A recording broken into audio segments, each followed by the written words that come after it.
So it's been 2.5 years since Sudanese protesters peacefully overthrew their dictator, Omar al Bashir. A jubilant moment for Sudan, one designed to propel the country towards democracy. But the path hasn't been smooth. Infighting has plagued the country's joint military-civilian council, and steep price rises have shaken people's faith in their leaders. And for weeks now, rumours in Sudan have swirled of a coup d'etat. And then in the early hours of this morning, it happened. The Prime Minister, Abdallah Hamdok, was arrested, and the military chief, Abdel Fattah al-Burhan, appeared on television, declaring a state of emergency in Sudan and dissolving the civilian council. So tonight, on the France 24 debate, is this the death knell of Sudan's revolution? Or, with thousands of people now back in the streets, have the military's actions actually breathed new life into a dormant protest movement? Joining us for the France 24 debate from Dubai, the activist Firas Faisal; from New York, Michelle Gavin, a senior fellow of the Africa programme at the Council of Foreign Relations; and here in the studio, Roland Marshall from the think tank CNRS. A note as well that we did try to get representatives on the programme from the Sudanese military. They, though, declined to join us for this debate. But welcome to all of my guests who are with me tonight. Thank you all very much indeed. Roland Marshall, as you're with me on set, if I could start with you. Who, in your view, simply is behind this coup d'etat? There are critics of the military who say it is the remnants of the old regime, of Omar al Bashir's regime. Is there any truth to that? No, I believe General Burhan emerged as a key man for the transition, and certainly he could have ambition for the future beyond the transition. So he's really there on behalf of the army, of the military, and as often in Sudanese history, he's playing his cards, and he's playing his cards pretty well, I must say. Well, you touched on Sudanese history there. Let's delve a little bit more into what's been happening in the last few years. Let's look at some of the key events in Sudan that led up to this coup, as told by France 24's Peter O'Brien. This was Khartoum, Sudan, in December 2018. It was the start of a mass protest movement which achieved something that once felt impossible: peacefully deposing Sudan's dictator, Omar al Bashir, who'd been in power for 3 decades. After he was toppled in April 2019, a joint civilian-military administration was set up to oversee a transition to democratic elections by the end of 2023.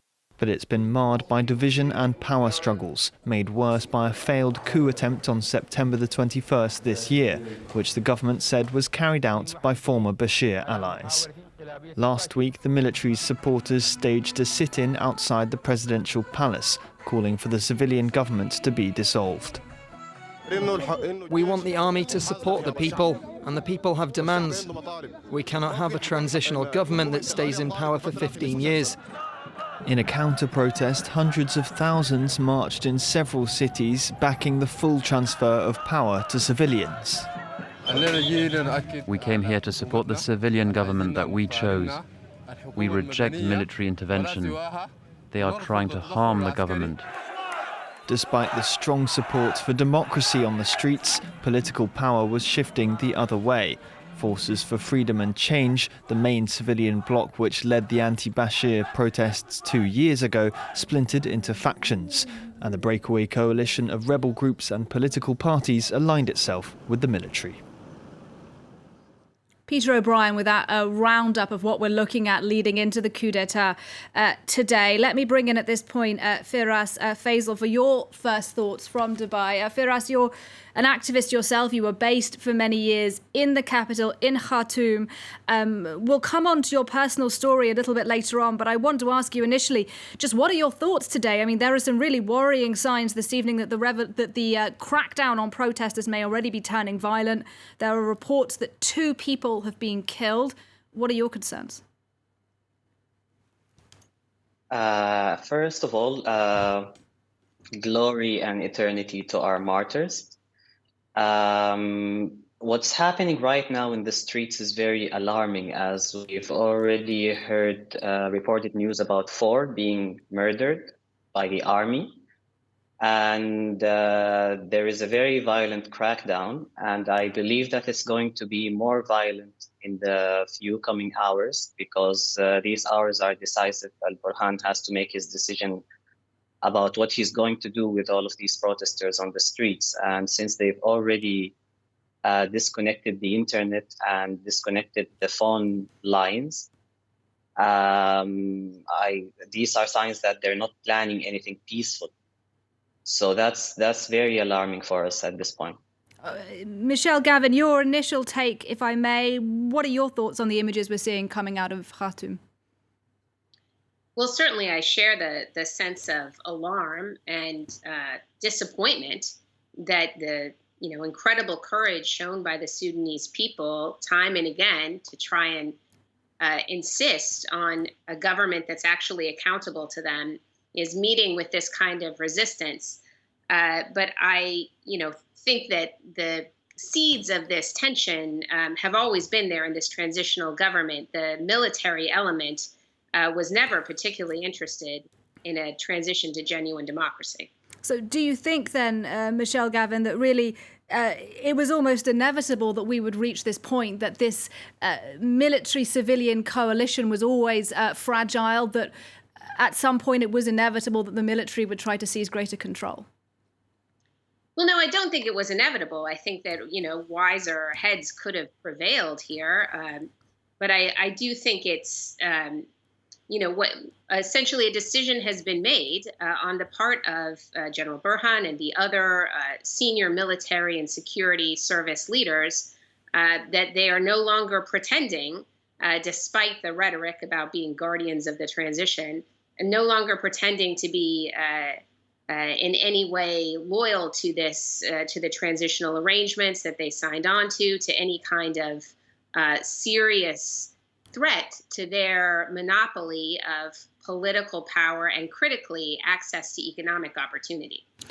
Economic opportunity is a really key issue. It's something we're going to turn to a little bit later on in the debate. But first of all, I want to take our viewers back to the scenes of April 2019. That was when protesters in Khartoum overthrew their dictator of 30 years, Omar al Bashir.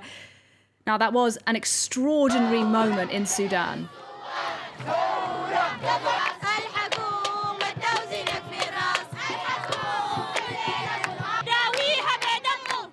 You just had a flavour of it there. There was real jubilation in Khartoum, people believing they were free of their autocratic leader at last. Let's have a listen to some people speaking then after Omar al Bashir was deposed. I'm so happy. I didn't attend Independence Day, but I consider that the independence of Sudan started today. The revolution is not over just because the revolution worked. We still have a long road ahead, and we hope that the new government succeeds to bring Sudan up and better. We are just temporarily happy. We still want to see what will happen tomorrow and what will happen the day after tomorrow. We are here. All these people are just waiting for a signal from the forces for the declaration of freedom and change. Right, that was the flavour of the scene in Sudan in April 2019. Firas Faisal, I believe that you were there at the time. How did it feel for you then? Was it the kind of free and exciting atmosphere painted in some of those soundbites? Well, yes, I was participating actively in the protests that were held in 2019, and it was indeed very exciting to have that feeling of freedom. Although it was mixed with fear, as we were, sometimes we were opposed with live bullets, tear gas, and all sorts of violence. But the feeling of having the opportunity to participate in such a major thing is was truly amazing. All of that changed for you at some point, though, didn't it? I understand you yourself were attacked at some point by the military. Can you tell us a little bit, Sarah, about your own story? Well, I started participating in the protests as soon as they started in December, and I used to organize protests in my community and communities around it.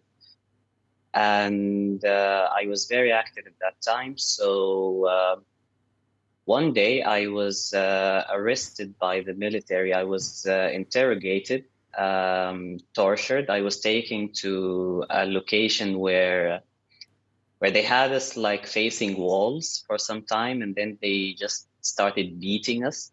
After a while, they took us to interrogation rooms, and that's where they started torturing us. My hand was broken at that time.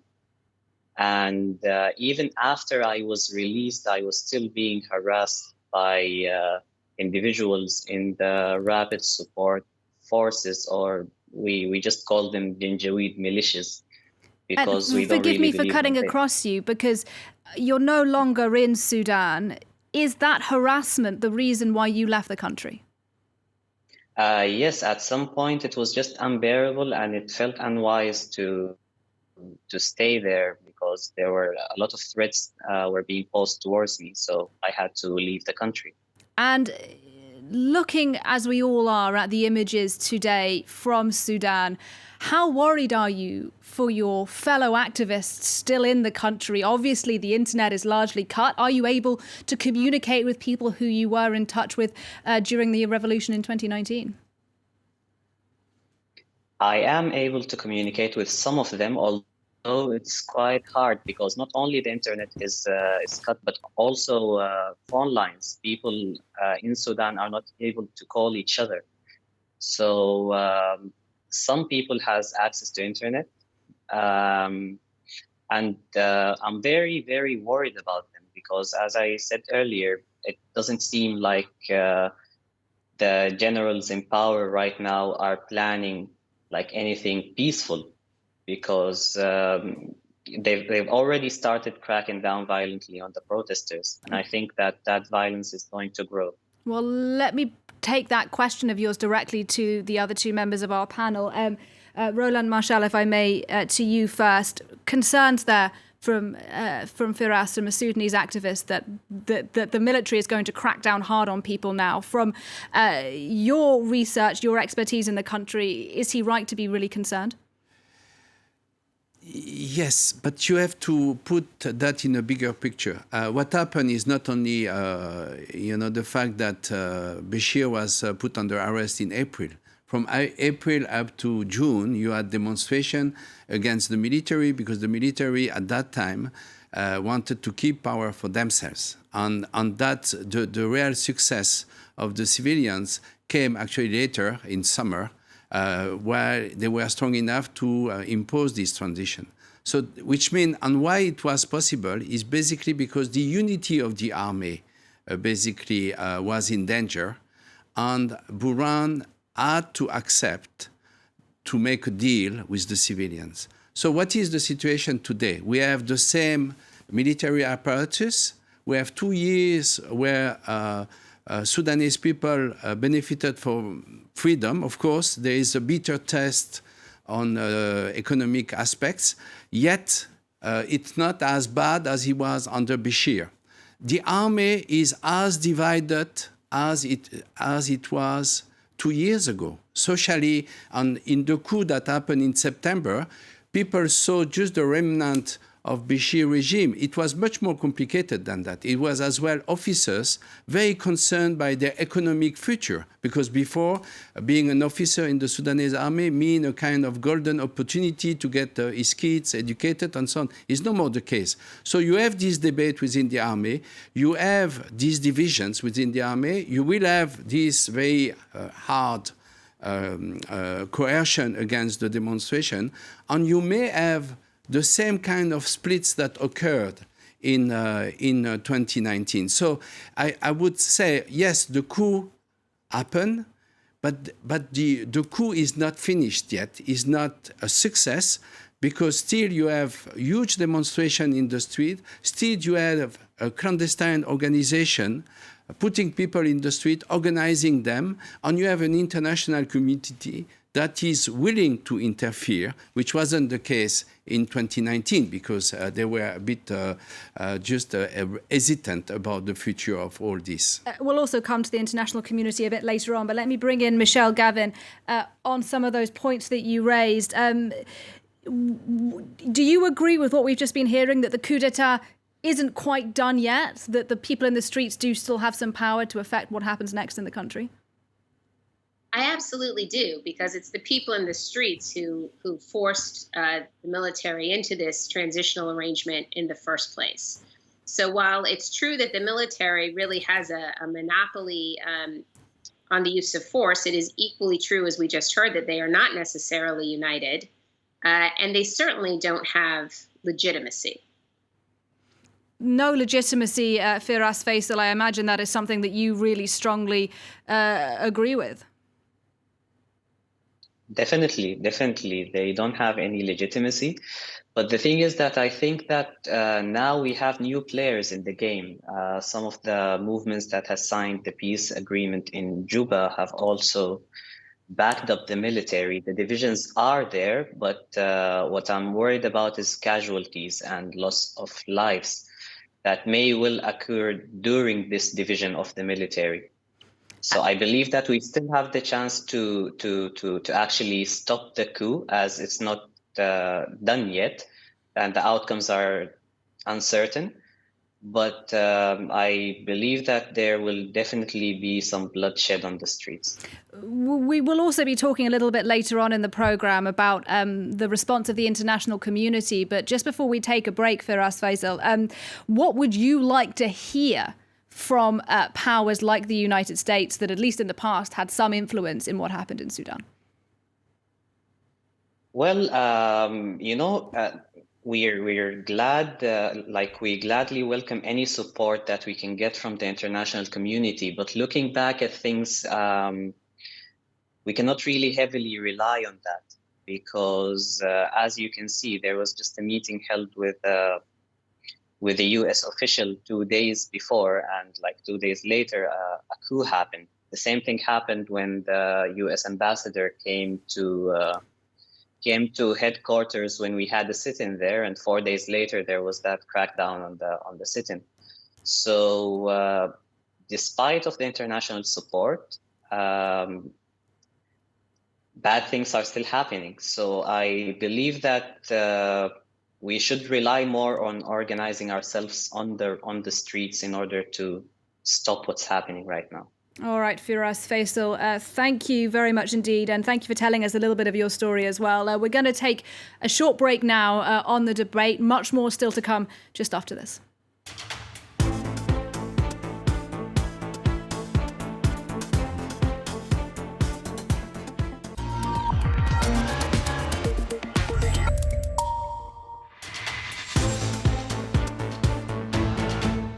Welcome back to the France 24 debate. We're talking about the situation in Sudan after the coup d'etat took place in the early hours of this morning. Let's pivot now and look at the situation for the country's economy, because the Prime Minister, Hamdok, his popularity has suffered in recent months, partly because of a tough package of IMF-backed reforms. It's included slashing fuel subsidies for Sudan, and among other things, food prices in the country have been rising. Catherine Viette has more for us on the economy. These trucks stand idle at Port Sudan. Some 1,200 containers a day pass through the port, which accounts for around 60% of the country's trade. For more than a month, demonstrators unhappy about the state of the government have blocked access, costing the port thousands of dollars a day in lost revenue. The inability to deliver the goods is also contributing to a fresh wave of shortages nationwide. The government says life-saving medicines, as well as crucial commodities such as wheat and fuel, are already running low. The shortages have coincided with IMF-backed efforts to reform the economy that include scrapping fuel subsidies and cracking down on the black market. Measures which have contributed to soaring triple-digit inflation, which peaked in July at just over 422%, before falling below 388% in August and just under 366% in September. Faced with growing unemployment and rising food prices, many ordinary Sudanese citizens say they're struggling to make ends meet. ما قادرين نقرأ أولادنا ما قادرين نقرأ أولادنا في الجامعة ولا في المدرسة ما قادرين نلبسهم ما قادرين نأكلهم والله إلا من سبحان الله تعالى لا.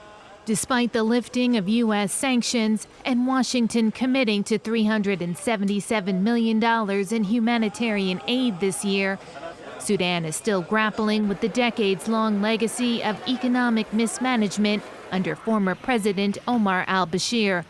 Financial hardships and rising food prices, most notably on bread, were part of what triggered the mass protests against al Bashir that led to his ouster in April 2019. Snapshot look there at Sudan's economy. And Roland Marshall, let me ask you this. The military in Sudan have said that the civilian government led by the Prime Minister Hamdok, a man who's now, well, we don't know where he is at the moment, is responsible for this economic crisis. Is that fair? Well, I guess they are not exactly saying that, since the Minister of Finance, Jibril Ibrahim, is actually an ally of Burhan in the coup. So it will be very counterproductive to blame his very civilian ally. Now, what I believe is, this program mentioned different items. The question of the inflation comes from the unification of the exchange rate of the Sudanese currency. So it was a very tough decision that only took place in May this year. So as we have seen the few figures, we saw a reduction of inflation. That is not enough, but that was a progress. And the Minister of Finance I met in August told me that the forecasts were that next year, the inflation will be very much under control. The bread is linked to a social movement that is happening in the Red Sea region near Port Sudan port. So basically the supplies are not there, therefore there is no bread or very little bread, therefore the price of the bread is very high. So we shouldn't confuse. There are things that are structural, like the inflation, the exchange rate, and there are other things that have been politically motivated by people who may actually be allied with the current military regime. See, that's really interesting, because what I was reading a little earlier today is that some of the protesters who've taken to the streets in the past week who support the military, they are extremely critical of the Prime Minister of Hamdok. And part of what they say is that he's been monopolizing power, but they also say he's mismanaged the economy. So what you're saying is actually that's not true at all. Well, you could say that the decision of this government are not good, not efficient enough. I think this is both fair and unfair. There is no alternative today in Sudan to IMF policies. And IMF policies mean a very high social cost that the Sudanese authorities, this previous government, because now it's over, tried to manage, providing some subsidies to the poor population. Clearly, it wasn't enough. Clearly, the Minister of Finance, the government, the cabinet wasn't happy with that. But you need as well instruments, you need tools, you need a state apparatus that is willing to enforce public policies to help the population. If there is sabotage at different level of the state apparatus by remnant of Omar al Bashir, if the military procrastinate on key economic decisions, how are you going to manage the economy in an efficient manner? This is the question raised. Okay, so the IMF is really the only option, what you're arguing there. Let's bring that to the rest of our panel. Michelle Gavin, do you agree? Well, absolutely. The economy had just become untenable under President Bashir, and Sudan's dealing with some $60 billion of debt to foreign creditors that has to be restructured, and a set of structural economic problems that include the fact that senior military officials have access to largely illicit special economic opportunities that may enrich them, but do nothing to bring revenues into the state. So there were always, no matter what happened after Bashir, going to be some painful structural reforms that needed to be undertaken. But isn't there a concern, Michelle Gavin, that these structural reforms are punishing the Sudanese people for a problem that's really not of their making? Absolutely. It's absolutely. It's the paradox of what happens when bad and unrepresentative governments grab hold of an economy, right, and distort it in this way, is that making things right tends to be very painful for the population. And one of the priorities for the international community in trying to support Sudan's transition has been trying to find ways to ease that burden and to create some pathways to more prosperity for Sudan. But it's been very difficult.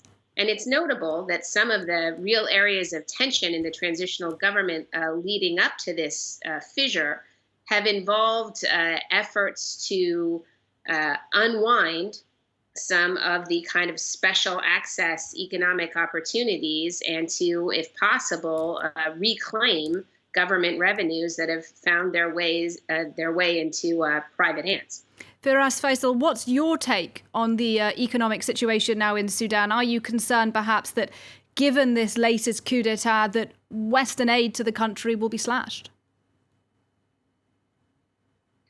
Well, first, I believe that some of the crises are being fueled or has been fueled by the military itself in order to find justifications for this coup d'etat that they're carrying out. So we believe that the crisis in the east and the closure of the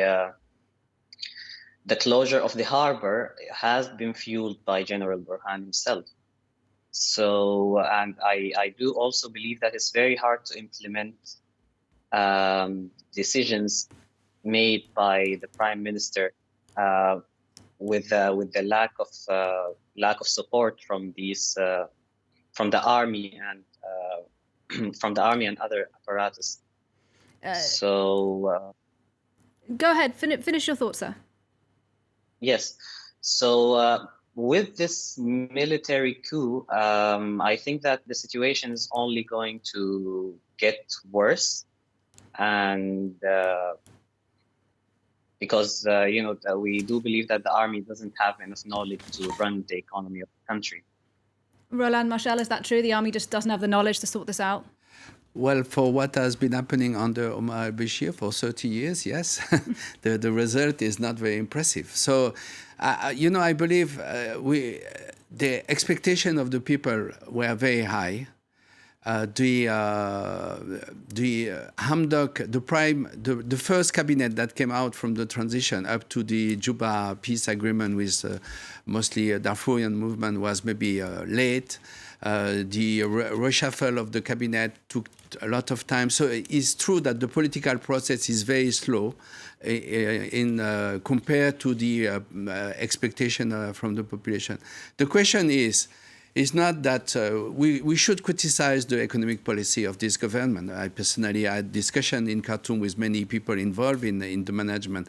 The question is what kind of alternative and what tools you have to enforce an alternative policy.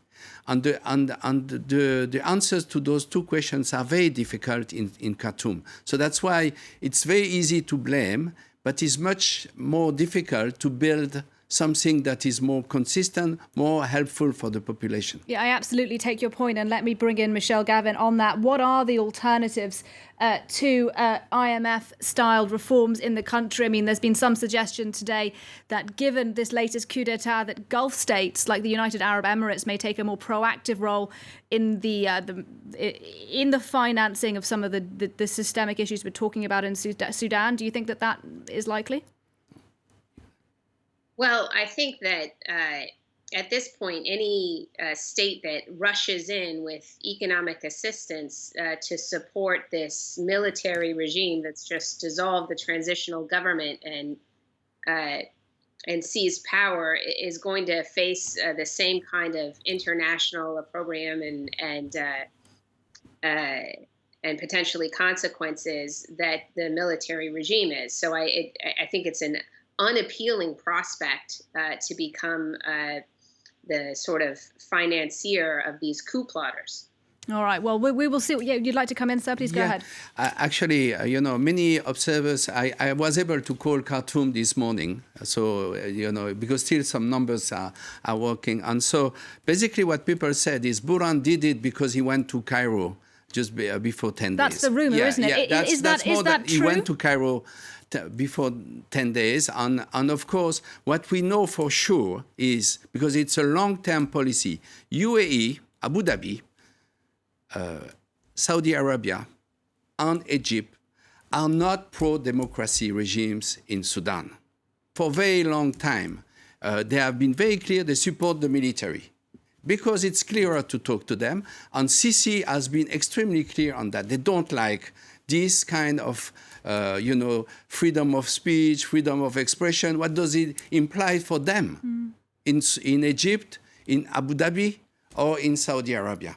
Okay, and that means that certainly what we may expect is some economic support from those Gulf states and Egypt to the Sudan junta. The question is, for how long, for how much? Because the crisis, the economic crisis in Sudan is systemic.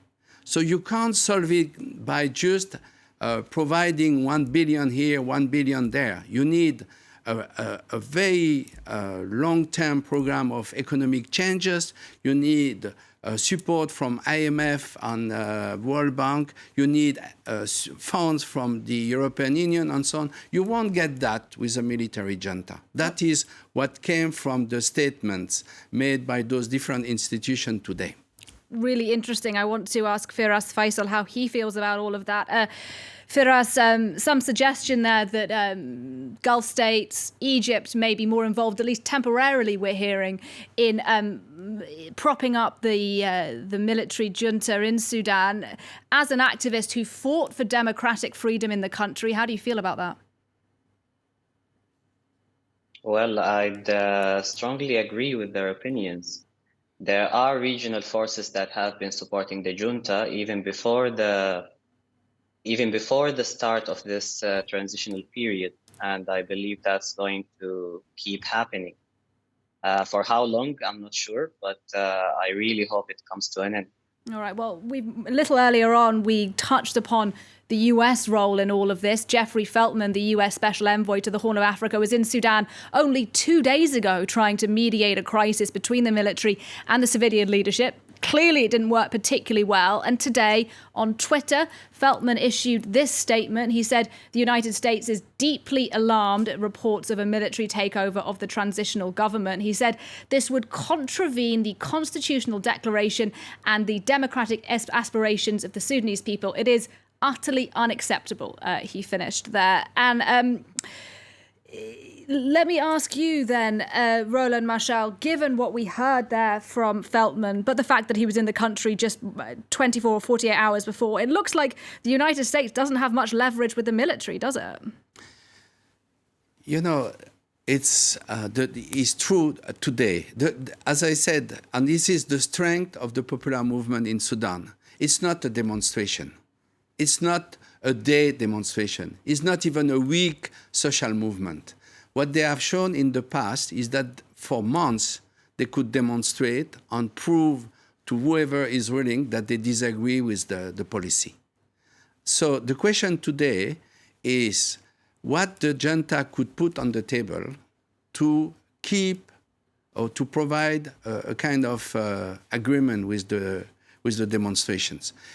And are the demonstrations able to last for not only 1 week, but for a month or 2 months to make sure that Sudan and Khartoum can't be governable simply because the population is against the regime. And these are questions I have no answer. Nobody, I guess, today is able to answer. But certainly, if you look the past 2 years, and if you see the strengths of the demonstration last Thursday, not only in Khartoum, but in other major cities, what you could feel is a sense of the population that we fought hard. We lost so many people for getting rid of Bashir. So we won't accept today just the reinstallation of a military regime, even with some civilians playing, the front role, because we pay to get freedom, and so we want this freedom.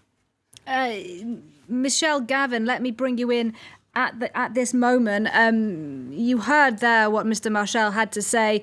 I'm interested in what you think about the timing of this US visit. He was in the country just over the weekend. Do you feel that the United States doesn't have as much influence as clearly it would like to in Sudan? Well, there's no question that there is no external actor who can determine exactly what's going to happen in Sudan. It's going to be up to the Sudanese people. And there are real limits to U.S. influence. I mean, the U.S. spent decades, right, opposing the government of the deposed former President Bashir to limited effect. But it's also true that the economic crisis, the degree of isolation that Sudan was experiencing in the run-up to the fall of the Bashir regime was in part a function of international pressure. And it's not just, Special Envoy Feltman. You're hearing from the highest levels of the Biden administration and critically from both Democratic and Republican figures in the U.S. Congress that there is complete unity in the U.S. position that, the kind of easing of that pressure, the positive steps that have been taken, the help with the debt issues, none of that will be forthcoming, for a military junta. And Firas Faisal, how do you feel about what the U.S. has done or indeed not done for Sudan? Do you think Washington needs to be more proactive to help protesters in the streets? And if so, what would that help look like? Well, I do not think that they have enough influence to control what's actually going to happen, but we do welcome any international support that we can get. But it all boils down to the situation in the streets, in my opinion, because the determination is there, and the people are determined to keep pursuing their goals, and they're willing to keep protesting until they reach the objectives of their revolution. So at this point, Go ahead, sorry. At this point, we are uncertain about what's going to happen, but we are determined that we're going to keep fighting until we actually get to our freedom. And, you say this all rests on what happens in the streets, but, it is perhaps worth saying that it is not just Sudanese who share your point of view who are out in the streets. For weeks now, we've had supporters of the military out in the streets as well, protesting. How do you feel about seeing Sudanese people going out and doing that? Why are they doing that? And perhaps what's your message to them today? Well, we believe that the people who are actually supporting the military are just remnants of the old regime. And if you even look at the numbers and compare them to the numbers that actually went, that are actually pro-democratic, you will find that it's really not even worth calling a minority. They're just like a few people supporting the military and the entire population supporting the democracy. All right. So the entire population supports democracy. I think that's a rather apt moment actually to leave this debate. We're running very much out of time. I want to thank all of our guests. I'm sorry, sir, we are out of time. Roland Marshall with me here in the studio, Michelle Gavin and Firas Faisal by Skype. Thank you both very much indeed. Thanks to you, sir. It's been a real pleasure. That was tonight's debate here on France 24. Good evening.